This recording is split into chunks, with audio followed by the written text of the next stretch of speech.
Dnyandev पुसे निवृत्तीशी Chad. केवढं नाव आहे ते, केवढं गगनाघुनी वाढ नाम आहे. अहो, भगवंताच्या नावाचं महत्व सांगणारे शब्दच जगात उत्पन्न नाही. भगवंताचं नामाचं महत्व सांगण्याकरता शब्दच तयार झाले नाही आणि होणारही नाही. का?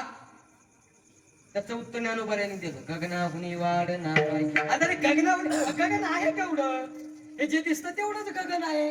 भगवंताचं नाव जर त्याच्यापेक्षा मोठं असलं तर, पण गगनापेक्षा तरी कोणीतरी मोठं आहे ना. गगनापेक्षा भगवंत मोठाच आहे ना, आहे का नाही? कारण ज्यानी निर्माण करणारा मोठा असतो का निर्माण झालेला मोठा असतो? एखादा कारागीर असत, आता हा पक्वाज ज्या कारागिराने तयार केला, तो कारागीर पक्वाजापेक्षा मोठा आहे का पक्वाज कारागिरापेक्षा मोठा आहे?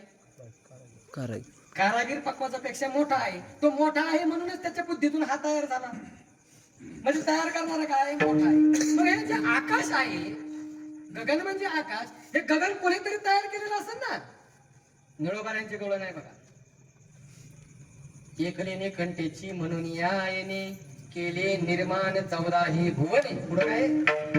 गगन सूर्य मेघ तारांगणे पंचमहाभूते भौतिकी भिन्ने भिन्ने हो. अरे शेवटचं पाहिजे. पंचमहाभूते भौतिकी भिन्ने भिन्ने.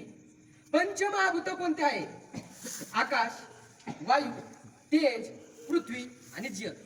हे काय आहे? पंचमहाभूत आहे. आणि पंचमहाभूतामध्ये आकाश नावाचा जो घटक आहे तो भगवंताने निर्माण केलेला आहे. पुराव्याशिवाय हा बुवा बोलत नाही. नाही तुम्ही मला कीर्तन संपल्याच्या नंतर पुराल म्हणून मी पुराव्याशिवाय बोलत नाही. जर गगन हे भगवंताने तयार केलेलं आहे तर गगनापेक्षा भगवंत काय आहे? मोठा आहे. आणि गगनापेक्षा नाव मोठं आहे आणि गगनापेक्षा भगवंतही मोठा आहे. मग भगवंताचं जे नाव आहे त्या नावाचा महिमा भगवंत सांगू शकणार नाही का? सांगू शकणार नाही? सांगेल ना. तरी तुकोबाराय म्हणतात. काय म्हणतात?